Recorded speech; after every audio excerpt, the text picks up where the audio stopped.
Penalty corner में आपका स्वागत है। मुख्यमंत्री अशोक गहलोत ने विधानसभा चुनाव के लिए आचार संहिता लगने से पहले 2-3 दिन पहले एक और नया मास्टर स्ट्रोक खेला। आज उन्होंने 3 नए जिले बनाने की घोषणा कर दी और ये घोषणा भी ऐसे की कि गौ सेवा सम्मेलन में साधु संतों के बीच भाषण देते थे अचानक उन्होंने कहा 3 नए जिले बनेंगे, मालपुरा, कुचामन और सुजानगढ़। और दूसरे जिले बनने का भी रास्ता बंद नहीं हुआ अभी, बनेंगे और दूसरे जिले भी, छोटे जिले बनेंगे।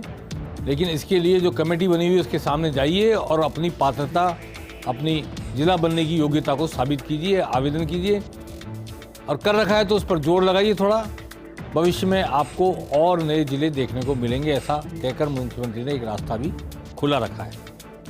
कई जगह आंदोलन चल रहे थे, उनमें से इन 3 जगहों पर आंदोलन को देखते हुए, दावे को देखते हुए जिले बना दिए गए। हालांकि गजेंद्र सिंह शेखावत, भाजपा के केंद्रीय सरकार के मंत्री, उन्होंने काफ़ी आलोचना की अशोक गहलोत की आज। लेकिन फिलहाल इस पर जाना चाहता हूं मैं कि ये जो 3 जिले बने हैं इनका महत्व क्या है। सबसे पहले सुजानगढ़ की बात करना चाहता हूँ। सुजानगढ़ एक तरह से बहुत ही बड़े सांस्कृतिक वैभव का कस्बा है। आपको याद होगा धरती धुरारी के रचयिता कन्हैयालाल सेठिया सुजानगढ़ में जन्मे थे। अरे घासी रोटी जब वन बिलावड़ो ले भाग्यो, सबको बचपन में पढ़ी हुई कविता याद है। महान कवि राजस्थानी के, उनका जन्म सुजानगढ़ में हुआ। सुजानगढ़ के लोग पूरे उत्तर पूर्व भारत में, आसाम से लेकर अरुणाचल प्रदेश तक और कोलकाता में खास तौर पर जबरदस्त व्यवसाय में लगे हुए हैं। वहाँ की इकोनॉमी को हैंडल करने वाले प्रमुख लोगों में उनका नाम आता है। और सुजानगढ़ी वो जगह है जहाँ से प्रसिद्ध गायिका, फिल्म गायिका हेमलता ने जन्म लिया है, सुजानगढ़ जिले में, वो जो नया जिला बना उसका इलाका। और प्रसिद्ध संगीतकार भीमसेन, उनके परिवार के सारे लोग जिनके नाम हैं, बड़े संगीतकार, बड़े सांस्कृतिक वैभव का धनी सिंगी जी का मंदिर है बड़ा प्रसिद्ध। सुजानगढ़ आज जिला बन गया। कुचामन एजुकेशन सेंटर भी है। कुचामन में भी, कुचामन के निकले हुए लोग पूरे देश में व्यवसाय में, खास तौर पर सूरत में, अहमदाबाद में, मुंबई में ज़बरदस्त उनकी पैठ है, ज़बरदस्त उनकी पकड़ है। डीडवाना के पास है कुचामन हालांकि, पर कुचामन का जिला बनना बहुत पुराना कस्बा, बहुत पुरानी सांस्कृतिक और धार्मिक वैभव को लेकर खड़ा है कुचामन। मालपुरा, कभी दामोदर दास व्यास वहाँ से गृह मंत्री होते थे राजस्थान के, सुरेंद्र व्यास उनके बेटे भी राज्य में मंत्री बने। वहाँ पर भेड़ ऊन का बड़ा फार्म है। डिग्गी कल्याण जी का मंदिर, प्रसिद्ध मंदिर मालपुरा में है। ये 3 जिले बने हैं और 3 जिले बनाने के जरिए 3 विधानसभा सीटें भी हिट की हैं आज मुख्यमंत्री अशोक गहलोत ने। लेकिन जो जिले नहीं बने उनमें मैं फिर दोहराना चाहता हूं कि भीनमाल और सूरतगढ़, 2 नाम मुझे याद आ रहे हैं। और भी लोग होंगे जो जिला बनने के हकदार होंगे, पर भीनमाल, मुंबई में जितने बिल्डर हैं उनमें से अधिकांश राजस्थानी बिल्डर भीनमाल के। सुखराज नाहर जैसे व्यक्ति जिन्होंने सैकड़ों करोड़ रुपए लगा करके वहाँ अस्पताल बनाया है। बैतर जिलालय का मंदिर है जहाँ पर उस भीनमाल के व्यवसायियों ने मुंबई को किस तरह कैप्चर कर रखा आप अंदाजा नहीं लगा सकते। उस भीनमाल को नहीं बनाया गया, सांचौर को बनाया गया जिला, तब से भीनमाल में आंदोलन चल रहा है, पर भीनमाल जिला अब भी नहीं बन पाया। सूरतगढ़ का नाम लेना चाहता हूँ जहाँ एयरफोर्स का बड़ा स्टेशन है, आकाशवाणी का केंद्र है जो गंगानगर में नहीं है। और सूरतगढ़ में राजस्थान कैनाल जब बनी थी तो उसकी बड़ी कॉलोनियाँ बनी थी। और मुझे सूरतगढ़ से बताया गया कि 2 कलेक्ट्री बन जाएं, ऐसे बड़े बड़े भवन वहाँ पर खाली पड़े हैं, सरकारी ज़मीन खाली पड़ी है।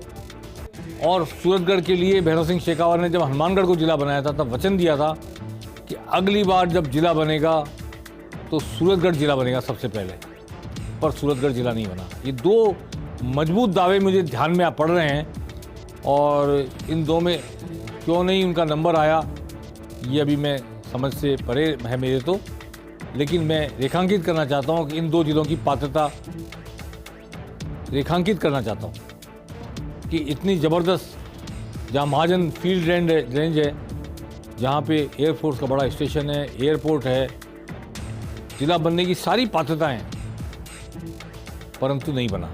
और ऐसे ही भीनमाल भी काफ़ी पात्रता रखता है पर नहीं बना। अब कब बनेंगे? आचार संहिता तो मैं समझता हूँ 2 या 3 दिन में लगने वाली है। कल चुनाव आयोग की बैठक है, उसके बाद कभी भी आचार संहिता लग सकती है 1-2 दिन में।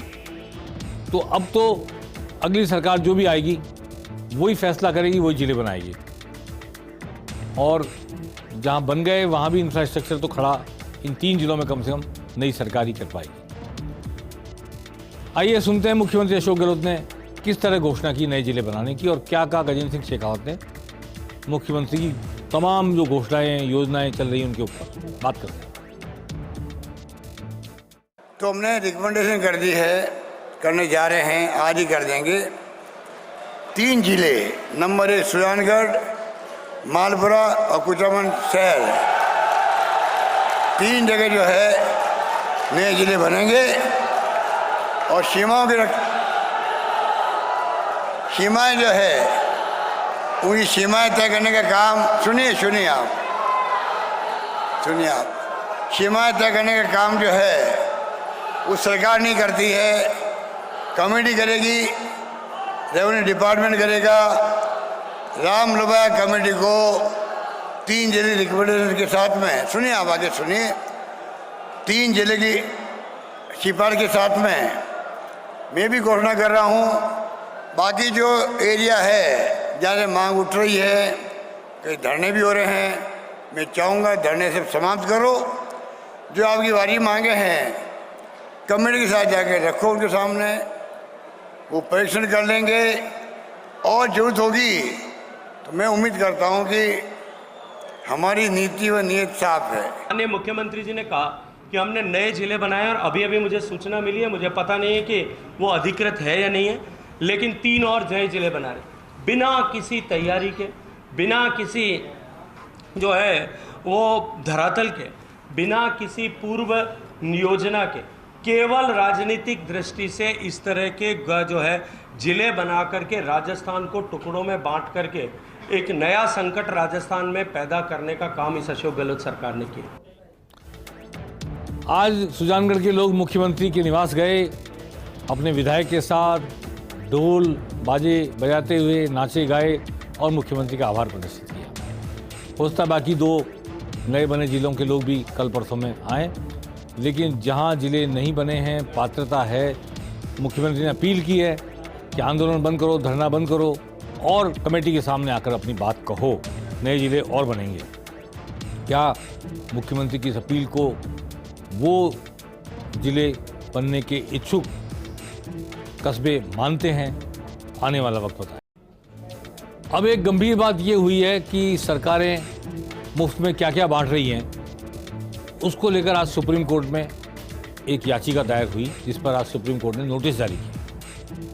और नोटिस जारी की उन्होंने केंद्र सरकार को, राजस्थान सरकार को, मध्य प्रदेश सरकार को। तो ये एक विषय है, चुनाव के वक्त जो कहते हैं रेवड़ियाँ बांटी जा रही है और ये मुफ्त में दिया जा रहा है, वो मुफ्त में दिया जा रहा है, इस वर्ग को दिया जा रहा है, उस वर्ग को नहीं दिया जा रहा। कई तरह के परसेप्शन बन जाते हैं देने पर और नहीं देने पर। इन सब को लेकर सुप्रीम कोर्ट में आज एक याचिका दायर हुई, और इस याचिका पर कि मुफ्त से सब कुछ बांटा जाए, नहीं बांटा जाए। नोटिस तो जारी हुए, लेकिन आज मुख्यमंत्री अशोक गहलोत ने एक प्रतिक्रिया व्यक्त की, टिप्पणी नहीं कह सकता मैं उसको, प्रतिक्रिया व्यक्त की उन्होंने कहा सुप्रीम कोर्ट पर मैं कुछ नहीं कहना चाहता, लेकिन फिर भी कुछ तो उन्होंने कहा है। सुनिए, आइए क्या कह रहे हैं मुख्यमंत्री अशोक गहलोत। लगा दे रहे हम तो 5 साल लगातार दे रहे हैं, और सुप्रीम कोर्ट ने किस संदर्भ में कहा है उसको मुझे जानकारी नहीं है, अगर मैं जानकारी प्राप्त करता हूँ फिर बताऊँगा मैं कि उसमें क्या जवाब देना हम लोगों को। सुप्रीम कोर्ट तो हमारे लिए जुडिशरी को हम सम्मान देते हैं, सर्वोच्च सम्मान देते हैं, उन्हें सम्मान करते हैं, उन्होंने कोई पीएल फाइल किया, किसी ने किया या शिव मोटो दिया है, मुझे नहीं मालूम है। पहले मालूम करूँगा फिर बताऊँगा। तो मालूम करके बताएंगे। अब ये तो वक्त गुजर गया सब चीज़ों का, चुनाव करीब हैं, जो देना था उन्होंने दे दिया, और जो देना चाहते थे कुछ रह गया, तो वो शेष फिर चुनाव के बाद जो नतीजे आएंगे उस पर निर्भर करेगा।